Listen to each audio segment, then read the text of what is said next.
People may spend their whole lives climbing the ladder of success, only to find, once they reach the top, that the ladder is leaning against the wrong wall.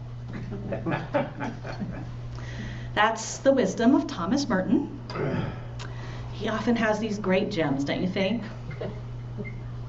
I'm going to turn from him to something a little bit more silly.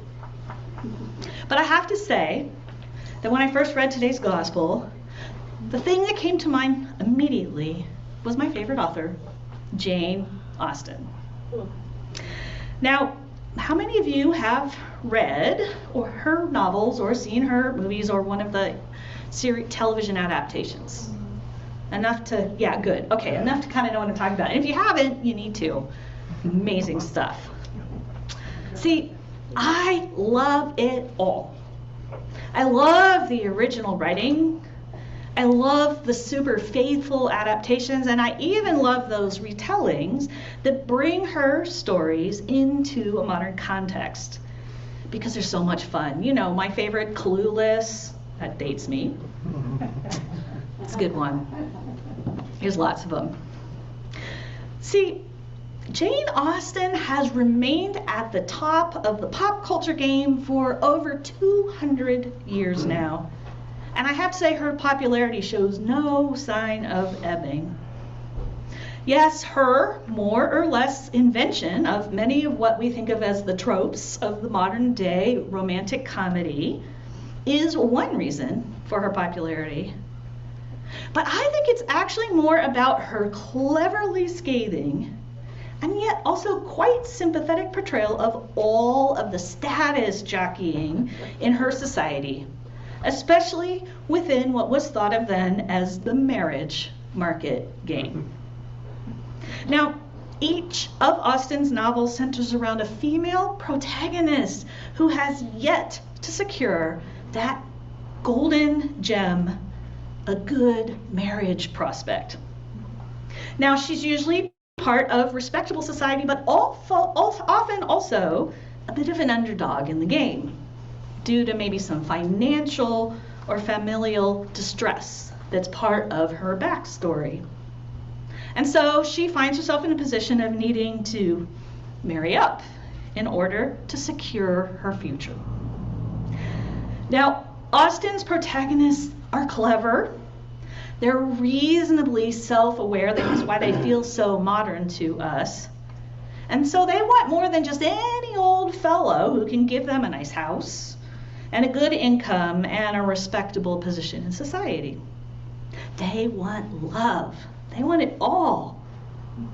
But these protagonists also recognize that the only way that they could just drop out of this game altogether and go for that love relationship would be if they were somehow independently wealthy, or if they were to go for the more scandalous route and forego financial security and social status entirely. So I brought today something to share how this all connects with our reading today. I brought my Marrying Mr. Darcy game. It's a lot of fun. So what's amazing about this game, and you'll see how this fits in with our reading, is that everyone plays the role of one of these female protagonists, and they all have a marriageability score. The lowest one, Mary Bennet, she's kind of that awkward middle sister who, plays the piano badly but forces herself anyway. And at the top of the hierarchy is Caroline Bingley, because she's got wealth, right? And smack in the middle is our heroine, Elizabeth Darcy, right? Elizabeth Bennet. Sorry, that was a spoiler. And then, if you're a player, you get what's given the player's guide, and on it, it has all of the suitors. And they're also ranked in order. The bottom of the pile, Mr. Wickham. But right after him comes Mr. Collins. And guess who's the top of the pile? Darcy. Mr. Darcy, that's right. So you play by going to different parties and events. You roll your dice, and things can happen at these parties. Like if you roll a 1, then Mr. Bingley sits next to you. That's great because you have a chance to make a connection to what could turn out to be a really great marriage prospect. But if you roll a 2, then Mr. Darcy ignores you. And then, where are your marriage prospects? Anyway, you get the picture, right? The thing about it is that it's a lot of fun, but I think that the reason why Jane Austen's parlor room dramas have endured is because this kind of stuff that I'm talking about here, it doesn't just go away. It's so human and so real that we can relate to it as much today as Jane Austen's readers did in the early 1800s. And you know what's amazing is that Jesus saw all this stuff happening at that dinner party that he attended some 2,000 years ago. Only instead of marriage, the folks that Jesus were watching were jockeying for their quid pro quos in the patronage system of their day. They wanted the favors that they needed to be successful in their economic and social lives, and they knew exactly who to get them from. Now, I can just imagine Jesus sitting at that table, the one that was, reserved for the rabbis and other religious teachers and leaders, with that same sort of twinkle in his eyes and a bit of a smirk that your typical Austen heroine has when she's watching all of her parlor room dramas unfold. And Jesus is there and he's watching people and they're moving around and jumping up and down because they're out there trying to secure the best possible real estate in the room in order to make the right business contact or the connection or to confer honor on themselves. But this isn't just vanity that Jesus is witnessing, because this quid pro quo system functioned such that the people at the top of the status ladder needed the people below them as clients, bound to them in economic and social loyalty. That's the way it worked in their society. And the people who were below them had to have a patron to secure access to the economic and social resources of their local society. So every social interaction, especially at formal events like banquets in Jesus' time, was an opportunity to form a new connection or to secure one of those much needed mutual obligations between patron and client. Today, we have things like LinkedIn and Salesforce and Facebook to manage our relationships in those ways that they happen for us. But it's really not that different, because connection is the key to the access that everyone needs for the resources of the society, whether it be economic capital or social. So, back to Jesus. Jesus sees what they're all doing, and he starts to poke fun at it. He's exposing this game for exactly what it is. Don't be so obvious, says Jesus. Because in Jesus' time, just like in Jane Austen's time, and just like today, the astute players in this game make it look like they're not really playing. You kind of have to be smooth about it, right? I mean, even today, we have all sorts of names for the people who fail to do this. We call them things like teacher's pet or brown nosers. And we love to scoff at the pretension and lack of finesse.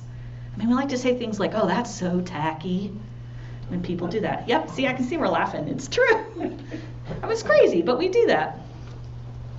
Now, as we read through today's reading, at first it feels like Jesus' advice might be, people, just be smarter about all this.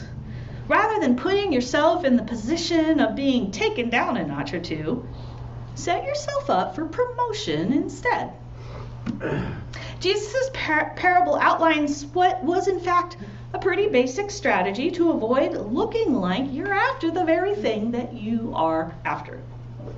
It's clever because you have the chance to gain some additional positive recognition in the process. The thing is, even by Jesus' time, it was a time-honored strategy. We know this because it's right there in the book of Proverbs. Proverbs 25, 6 through 7 say, "Do not put yourself forward in a king's presence or stand in the place of the great. For it is better to be told, 'Come up here,' than to be put down lower." And I think the reason why this strategy is well known is because it works. At least it works if you have some sort of seat at the table to begin with. And if you possess some sort of status that is known to someone else who is in a position to publicly recognize that status. But if you don't have those things, well, you're not even in the room, are you? And I wonder, is strategic modesty really such a good thing in Jesus' eyes? Because I think that if this was the case, that Jesus would have stopped right there and we wouldn't have that second parable today. Jesus is telling us something else. He's saying, look at the entire system that's at work in this room here. Look at who's here. Look at who's not here. That very guest list that our gathering was designed upon, it's there to curry favors. It's all about who are the right people and who are the wrong people, the people who are in and the people who are left out. Then Jesus turns around and he says, in God's eyes, there are no right people and there are no wrong people. So you got to stop worrying about who has social or fiscal capital to give you in return for whatever you're offering in terms of your hospitality. And instead, make sure that everybody in your society has a seat at the table. Now, some of Jesus' parables, I have to admit, are kind of obtuse in terms of what exactly Jesus is getting at and how it applies to us. But I have to say, I don't think this one is that hard to understand, right? I mean, it makes sense to us even today, because what Jesus is proposing is a radical social transformation. And it's the kind of transformation, the kind of revolutionary proposal that has been up front in the Gospel of Luke from the moment that Mary sang that song when the angel came down. You remember the one that said that the powerful would be cast off their thrones and that the lowly would be lifted up? We know this is part of the good news of Jesus. And I doubt that any of us listening this morning could help but have things spring to mind to us about our own society and our own lives and how hard it is to actually live into what Jesus is asking of us here. I mean, think about what our society's like. There's that star culture that plays out across every profession, from media to politics to sports to even our business lives. It's all there. And then there's all those other ways that we signal status in our culture, like our cars, our address, the premium seats and preferred entry, you know, like when you're sitting there waiting to get on the plane and there's those people that get to go on first and get all the aisle seats and have their luggage right over their heads. It's also built into where we shop, where we eat out, and who we socialize with. It's even there in where we send our children to school. I mean, it is all over the place, especially over in Silicon Valley. There's folks over there who paid huge bribes and it ended up serving prison time just to get their children into a more prestigious college. It's all around us, folks, and it's just getting crazier year by year. Now, I know a lot of us think we stand outside of all of this. A lot of us have actually worked hard and made it a spiritual practice to drop out of that kind of stuff. You've made conscious decisions and choices to avoid letting the attainment of status be part of our strategy for navigating life. This is part of our commitment to our faith, right? But I think there's more that we can do. I mean, I have to say, if I look around the block that I live on and I ask myself, how much income diversity is there here really? I mean, there's definitely some, but it's mostly distributed generationally, you know, like the people who've been there the longest and the people who've come in more recently. That's because status is built into all of the most basic infrastructure that our world is constructed upon. So, Jesus, what do you want us to do? Because this is a big picture, systemic kind of problem that persists clearly across all time. I mean, over 2,000 years ago they were talking about it. But Jesus, from the way he's talking about it, is making it personal. He's talking to the individuals in that room with him. Well, as I thought this through, I thought we could think about things like, what are the places in our lives where we get the chance to interact on truly equal footing with the people who are most unlike ourselves in status or privilege? Because you know what? We can do more of that. We can broaden our social pool. And what about those places where we could step back, create space for people who do have less voice and less power, less access to the spoils of the situation? Those are opportunities for us too. And of course, any place that we're in a position of leadership, we can think about all of the voices that have sway in that whatever decision or process or thing we're in charge of, and which voices are marginalized from those decisions. And then we have an opportunity as leaders to restructure so that there's more equitable outcomes. I'm sure that you all can think of other ways that we contribute to all of this overturning and leveling of the playing field. The good news is that the big, long art transformative work, well, that is ultimately in God's hands. What we're called to by Jesus is to choose to be players in God's game, not in all of those human games that we just get so easily wrapped up in. Because true humility, it isn't about undervaluing yourself, but it's about recognizing the value that God has placed in every human being. That's a value that can never be taken away. And it's not set up in a stack. We're all in the same place with God.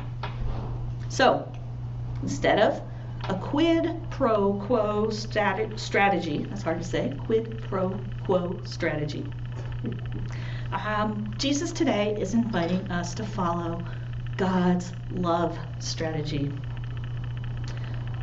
This past week would have been the birthday of Mother Teresa. She's one of the people who gives us a really heroic look at how we could live into God's love strategy. At our Wednesday service, we shared a poem of hers that I'm going to bring out today because I think it speaks to a lot of this nicely. It's called Anyway. People are often unreasonable, illogical, and self-centered. Forgive them anyway. If you are kind, people may accuse you of selfish, ulterior motives. Be kind anyway. If you are successful, you will win some false friends and some true enemies. Succeed anyway. If you are honest and frank, people may cheat you. Be honest and frank anyway. What you spend years building, someone could destroy overnight. Build anyway. If you find serenity and happiness, they may be jealous. Be happy anyway. The good you do today, people will often forget tomorrow. Do good anyway. Give the world the best you have, and it may never be enough. Give the world the best you've got anyway. You see, in the final analysis, it's between you and your God. It was never between you and them anyway.